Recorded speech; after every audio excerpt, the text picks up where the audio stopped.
에스라 8장 15절부터 20절 교독하시겠습니다.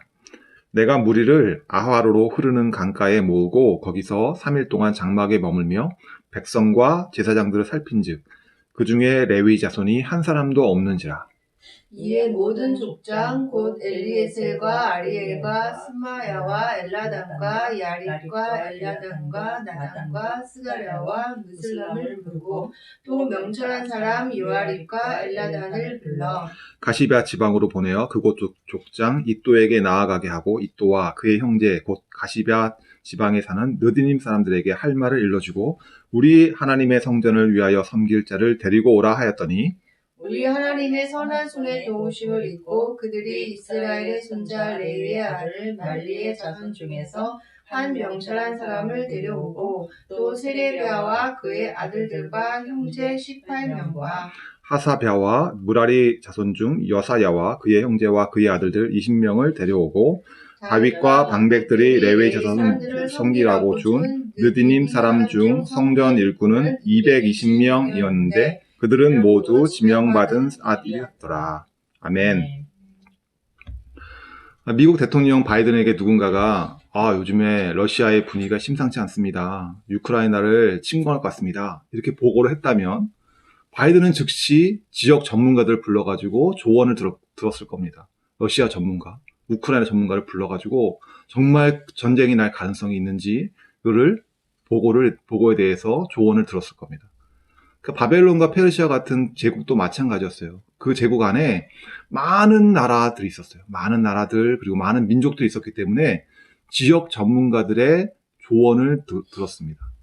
여러 지역 전문가들이 있었는데 그 중에 한 명이 누구였어요? 에스라였습니다.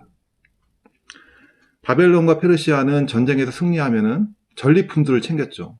그 성전에 있는 모든 기물들을 갖다가 자기네 주신들에 있는 신전에다가 바치는 거 전리품으로. 그리고 그 나라들, 전쟁에서 이긴 나라들, 그 나라들의 문화재들, 문서, 책들 이런 것들 다 모아가지고 다 빼앗아가지고 자기네 나라에 있는 중앙도서관에다가 갖다 놓는 겁니다.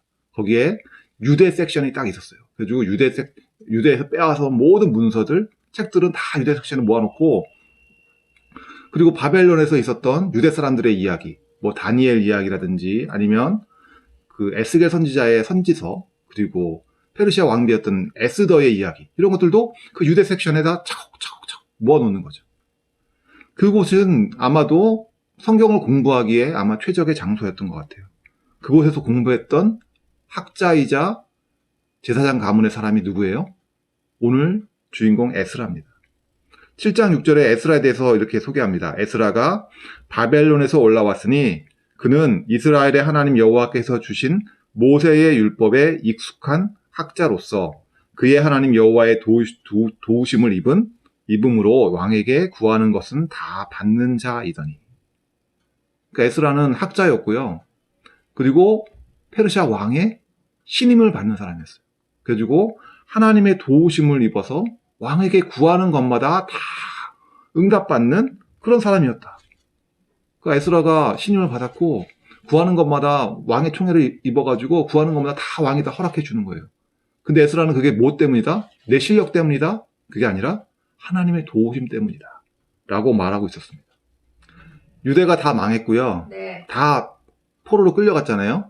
그리고 이제 고레스 왕이 조서를 내려가지고 1차 포로 귀환이 있었죠. 1차 포로 귀환한 사람들이 한 일이 뭐예요? 성전을 건축했죠. 그리고 나서 80년이 지났어요. 80년 지나고 에스라가 이제 페르시아 왕의 총애를 받던 학자였는데 이 에스라가 마음의 뜻을 정합니다. 그게 어떤 뜻을 정했냐면 7장 10절 에스라가 여호와의 율법을 연구하여 준행하며 율례와 규례를 이스라엘에게 가르치기로 결심하였더라. 그러니까 이스라엘 전문가였던 에스라가 마음의 결심을 한 거예요. 내가 공부한 거 이것을 가지고 이스라엘에 돌아가가지고 하나님의 율례와 규례를 이스라엘 백성들에게 가르쳐야겠다 하고 마음의 결심을 한 겁니다. 그리고 왕에게 구하는 거죠. 내가 이스라엘로 돌아가고 싶습니다. 기도하면서 왕에게 구했겠죠. 왕이 허락을 했을까요? 안 했을까요? 왕이 허락을 했어요. 그래서 페르시아 왕이 에스라에게 조서를 내립니다. 7장 13절 조서를 내리노니 우리나라에 있는 이스라엘 백성과 그들 제사장들과 레위 사람들 중에 예루살렘으로 올라갈 뜻이 있는 자는 누구든지 너와 함께 갈지어다. 너뿐만 아니라 너와 함께 가고 싶은 사람들 있으면 모두 다 데리고 돌아가라. 그래서 에스라는 나랑 같이 돌아갈 사람을 모집을 하는 거예요. 근데 모집을 하는데 이게 쉽지 않은 겁니다. 왜냐하면 이때가 벌써 BC 458년이에요. 그거는 이스라엘 성전이 무너진 지 130년 정도가 지난 다음에, 그러니까 이스라엘이 망한 지가 130년 됐어요. 그러니까 130년 전에 끌려온 사람들의 후손들이 지금 있는 거예요. 누군가 만약에 130년 전에 미국으로 이민 간 사람의 후손을 만약에 미국에서 만났어요. 그리고 그 사람한테 얘기하는 겁니다. 너 한국인이야. 그러니까 한국으로 돌아와야 돼. 이렇게 얘기하면 그 사람이 어떻게 받아들일까요? 돌아오겠어요? 안 돌아오죠. 쉽지 않은 얘기였어요. 벌써 1차 귀환이 있었잖아요. 그러니까 그것도 80년 전이거든요. 80년 전에 1차 귀환이 있었어요. 그때 돌아갈 만한 사람들은 다 돌아갔다고요. 근데 무슨 사정이 있었는데 남았던 사람들 중에서 다시 이제 돌아가겠냐고 묻는 거예요. 그러니까 이게 쉽지 않은 겁니다. 그래가지고 그나마 이제 사람들 모아서 에스라는 떠나기 전에 우리 함께 모여서 한 점검을 해봅시다 하고 모였어요. 그래서 모인 사람들의 이야기가 오늘 8장 2절입니다. 8장 2절. 모여서 인원을 점검해 보니까 8장 2절. 비느하스 자손 중에서는 게르솜이요. 이다말 자손 중에서는 다니엘이요. 다윗 자손 중에서는 핫투스요. 그러니까 비느하스, 이다말 이 사람들은요. 대제사장 아론의 후손들이거든요. 그러니까 제사장 가문 사람들로는 몇 명이 있는 거예요. 이 사람들은 예루살렘 돌아가면은 제사장을 할 사람들이죠. 그러니까 돌아갈 만한 거예요. 또 다윗 자손 중에서 핫투스, 그러니까 다윗 왕가의 후손도 있었어요. 이 사람도 돌아가면 뭔가 다윗 왕가의 후손으로서 뭔가 대접을 받을 수 있는 사람들이었죠.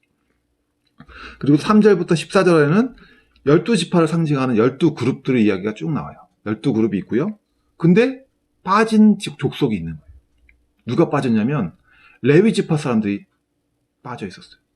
레위 지파는 제사장을 도와가지고 성전에서 직접적인 신분을 담당하는 사람들이잖아요. 근데 그 사람들이 하나도 없는 거예요. 15절. 내가 무리를 아하로로 흐르는 강가에 모으고 거기서 3일 동안 장막에 머물며 백성과 제사장들을 살핀즉 그 중에 레위 자손이 한 사람도 없는지라. 레위 자손은 한 사람도 없는 거예요. 왜 빠졌을까요? 이제 포로로 사람들이 끌려왔어요. 포로로 끌려오면 성전이 있어요, 없어요? 없죠. 그러면 레위 사람들은 성전에서 일해야 거기서 이제 사람들의 헌금을 가지고 사는데 성전이 없으니까 살 길이 막막하잖아요.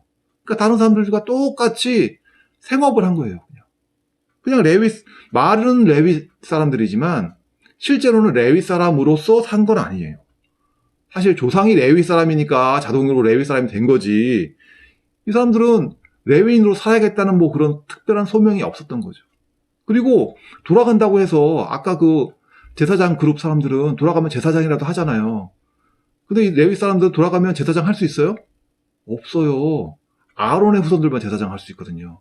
돌아가 봐야 어차피 성전에서 봉사하며 살아야 되는 거예요. 그러니까 예루살렘으로 돌아간다는 건 지금까지는 여기서 살면서 읽었던 삶의 터전을 버리고 돌아가야 되는 거고 부와 명예를 얻는 것도 아니고 이름도 없이 빛도 없이 성전에서 봉사하는 일을 하는 거예요. 그러니까 에스라처럼 특별히 하나님의 부르심을 받았다. 이렇게 소명의식이 있는 사람들은 돌아가겠지만 그런 소명의식이 없는 사람들은 돌아가는 게 별로 그렇게 자기한테 도움이 안 되는 거죠. 그러니까 누구도 장원하지 않았던 거예요. 하지만 한 명도 없다는 건 너무 충격적이잖아요. 그러니까 에스라는 지금 성전 예배를 다시 회복하려고 그런 비전을 가지고 돌아가는데 지금까지는 막 일이 순탄하게 딱딱딱 풀렸잖아요. 왕에게 허락을 구했더니 왕이 너뿐만 아니라 같이 갈 사람 다 같이 가. 얼마나 이게 지금 막 비전에 충만해요. 근데 돌아가는 일을 보니까 레위 사람이 한 명도 없는 거예요. 얼마나 실망했겠어요. 근데 에스라는 포기하지 않고요. 사람들을 불러가지고 다시 돌아가서 설득해라 하고 다시 사람들을 파견합니다. 16절, 17절이에요. 이에 모든 족장 곧 엘리에셀과 아리엘과 스마야와 엘라단과 야립과 엘라단과 나단과 스가랴와 무슬람을 부르고 또 명철한 사람 요아립과 엘라단을 불러 가시비아 지방으로 보내어 그곳 족장 이또에게 나아가게 하고 이또와 그의 형제 곧 가시비아 지방에 사는 느드님 사람들에게 할 말을 일러주고 우리 하나님의 성전을 위하여 섬길 자를 데리고 오라 하였더니 사람들 급하게 다시 보내가지고 사람들 좀 불러와라, 설득해와라. 근데 이게 쉽겠어요? 갑자기 와가지고 너 레위 사람이야, 너 성전에서 봉사해야지, 우리 같이 가서 성전에서 하나님께 예배드리자, 당장 생업을 정리하고 날 따라라 하고 얘기하면 그럽시다 하고 나서는 사람이 몇 명이 있겠냐고요. 근데 18절 19절 보세요. 우리 하나님의 선한 손에 도우심을 입고 그들이 이스라엘의 자손 레위의 아들 말리의 자손 중에서 한 명철한 사람을 데려오고 또 세레비아와 그의 아들들과 형제 18명과 하사비아와 무라리 자손 중 여사야와 그의 형제와 그의 아들 28명을 데려오고 한 3, 40명을 데려온 거예요. 3, 40명의 레위인들이 에스라의 비전을 듣고 동참하겠다고 나선 겁니다. 근데 이게 적은 수가 아니에요. 3, 40명이 적은 수가 아니에요. 근데 게다가 놀라운 게요. 220명의 느드님 사람들이 동행하기로 했다는 거예요. 20절 보세요. 20절. 다윗과 방백들이 레위 사람들을 섬기라고 준 느드님 사람 중 성전 일꾼은 220명이었는데 그들은 모두 지명받은 이들이었더라. 220명의 느드님 사람들이 에스라와 함께 돌아가겠다고 나선 거예요. 이 느드님 사람들은요, 유대인이 아니에요. 놀랍죠? 유대인이 아니에요, 이 사람들. 이방인들인데 성전에서 허드렛 일을 하던 사람들의 후손이에요. 이 사람들에게 사연이 있는 사람들입니다. 여호수아 아시죠? 여호수아가 기적적으로 요단강을 건너고 처음으로 만난 성이 뭐였어요? 여리고성. 여리고성을 기적적으로 무너뜨리고 나니까 가나안 땅 사람들이 막 놀랬죠. 근데 그 중에 한 족속이 여호수아를 찾아와요. 누구였어요? 기브온 사람들. 기브온 사람들은 여호수아한테 와가지고 여호수아를 속입니다. 우리 사실 저기 멀리 사는 사람들인데 여호와의 명성을 듣고 우리가 예배하러 왔어요. 우리 친하게 지냅시다. 평화롭게 지냅시다. 당신들 가까운 데서 온 사람 같은데? 아니에요. 이 빵을 좀 보세요. 우리가 출발할 때 따끈따끈했는데 이게 빵이 지금 벌써 곰팡이 쓴 거 보세요. 우리 멀리서 온 사람들이에요. 우리 신발 좀 보세요. 우리 신발 다 떨어졌잖아요. 우리 멀리서 온 사람들 맞습니다. 그러니까 우리하고 평화의 조약을 맺읍시다. 해가지고 여호수아를 속여가지고 평화의 조약을 맺었던 사람들이 누구예요? 이 기브온 사람들이에요. 근데 여호수아가 나중에 이걸 알았죠. 알고 나서 어떻게 했어요? 조약을 깼어요? 아니요, 깨진 않고요. 너희들 우리를 속였으니까 대신에 너희들은 성전에서 봉사하면서 살아라. 성전에서 나무하고 물깃고 자질구레한 일 하면서 허드렛 일 하면서 대대로 살아라 했던 사람들 있잖아요. 그 사람들의 후손이 누구예요? 이 느드님 사람들이에요. 그러니까 청소하고 나무 해오고 물 기르고 설거지하고 이런 자질구레한 성전 일들을 했던 사람들이 이방인이면서 하나님 백성이 된 이 기브온 사람들의 후손이었던 느드님 사람들이에요. 이 사람들은 자신들이 여호수아를 속였잖아요. 근데도 불구하고 자신들을 하나님 백성으로 받아들여 준 것에 대해서 너무너무 감사했던 거예요.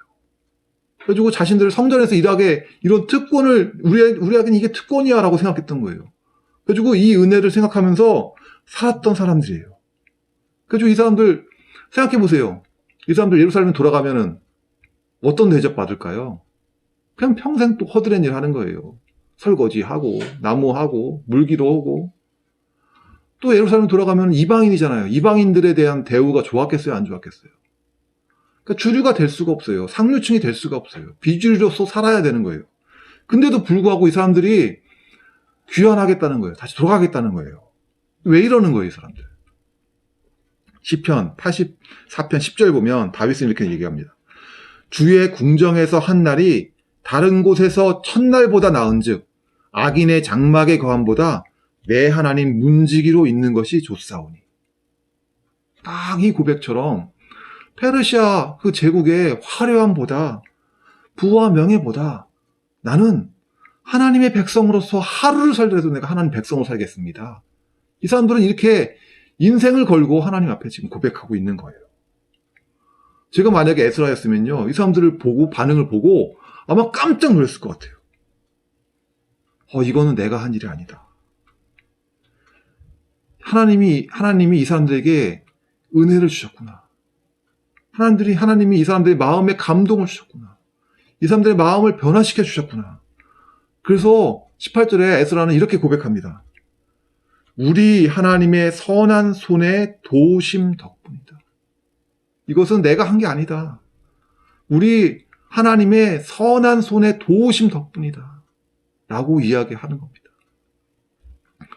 누가 에스라처럼 이렇게 하나님의 도우심 덕분이다. 하나님의 선한 손의 도우심 덕분이다. 이렇게 고백을 할까요? 하나님의 도우심을 구했던 사람만이 이런 고백을 할 수 있는 겁니다. 하나님께 기도했던 사람만이 이렇게 고백할 수 있는 거예요. 기도하지 않았던 사람들은 어떻게 얘기할까요? 세상에 살다 보니 참 별일도 다 있네. 난 기대도 안 했는데 이런 사람들까지 동참한다니, 잘 됐네. 난 다 망했는 줄 알았어. 근데 호랑이 굴에, 물려가도 정신만 차리면 산다고 내가 포기하지 않고 쭉 했더니, 이렇게 운이 따르네. 내가 말빨이 오죽 좋아? 내가 언변이 좋아가지고 저 사람도 설득한 거야. 이렇게 생각했겠죠. 에스라는요, 모든 일을 하기 전에 기도부터 하는 사람이었어요. 에스라서를 쭉 읽다 보면요, 에스라가 문제를 여러 번 만납니다. 하나님 보시기에 좋은 일이라고 한다고 그냥 순탄하게 쫙 흘러가는 게 아니에요. 근데 문제를 만날 때마다 에스라는 기도합시다. 하나님께 기도하고요. 하나님께 금식하면서 매달렸어요.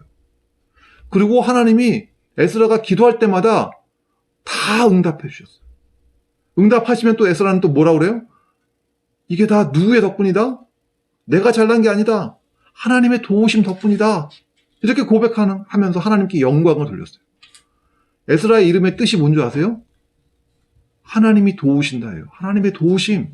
에스라는 정말 자기 하나님의 도우심을 경험하면서 하나님이 도울 때마다 다 하나님께 영광을 돌렸던 겁니다. 중요한 의사결정을 하기 전에 여러분들은 어떻게 하십니까? 주변에 믿을 만한 사람들을 두고 또 전문가들에게 찾아가서 조언을 구하는 거 저는 좋게 생각합니다. 하지만 전문가들의 의견, 주변의 조언보다도 그 전에 먼저 하나님께 기도하시길 바랍니다. 하나님, 내 주변에 있는 사람들 입을 통해서 하나님의 뜻을 내게 알려주세요. 그럼 내가 하나님의 뜻인 줄 알고 내가 그 일에 순종하겠습니다. 이렇게 먼저 기도하시는 거예요. 우리가 기도하는 대상이 하나님은 어떤 분이세요? 여러분 어떤 분으로 알고서 하나님께 기도하십니까? 하나님은 온 천지를 창조하신 전지전능하신 하나님. 그리고 우리의 모든 인류 역사를 주관하시는 하나님. 그리고 자신의 사랑하는 독생자를 우리를 위해서 아낌없이 내어주시고 우리를 대신에 양자로 삼아주시는 하나님의 그 사랑하심, 거기에 우리가 기대어서 우리가 기도하는 겁니다. 하나님의 능력을 믿고 기도하는 거고요. 하나님의 한없는 그 인자하심에 기대어서 우리가 하나님께 기도하는 겁니다. 예수님도 말씀하시잖아요. 마태복음 7장 7절 8절. 구하라, 그리하면 너희에게 주실 것이요. 찾으라, 그리하면 찾아낼 것이요. 문을 두드리라, 그리하면 너희에게 열릴 것이니 구하는 자마다 받을 것이요. 찾는 이는 찾아낼 것이요. 두드리는 이에게는 열릴 것이다. 예수님이 말씀하시잖아요. 그 예수님 말씀을 힘입어서 우리 함께 기도하길 바랍니다. 에스라는 문제를 만날 때마다 하나님 앞에 기도를 먼저 했어요. 하나님께 기도하면서 하나님의 도우심을 간절히 구하고 정말 하나님께 간절히 매달렸어요. 그런 것처럼 우리도 에스라처럼 하나님께 기도합시다. 그리고 하나님의 도우심을 경험합시다. 경험하고 어떻게 고백해요? 이게 다 하나님의 선한 손의 도우심 덕분입니다. 라고 하나님께 영광 올려드립시다. 이렇게 구하고 하나님을 경험하고 하나님께 영광 올려드리는 이런 삶을 모두 사시기를 주의 이름으로 축원합니다. 기도하시겠습니다. 하나님, 에스라는 모든 일에 앞서 기도하는 사람이었습니다. 그리고 하나님의 선하신 그 응답을 경험하는 사람이었습니다. 그리고 항상 하나님께 영광 올리는 사람이었습니다. 우리가 기도하는 하나님은 어떤 분이십니까? 하나님은 전지전능하신 분이고 역사를 주관하시는 분이고, 그리고 우리를 양자 삼아주시는 그 한없는 하나님의 사랑에 힘입어 우리가 하나님께 기도합니다. 하나님, 우리가 하나님을 경험하게 하시고 또 하나님의 역사하심에 대해서 하나님께 영광을 돌려드리는 그런 삶을 살겠습니다. 예수님의 이름으로 기도했습니다. 아멘. 네.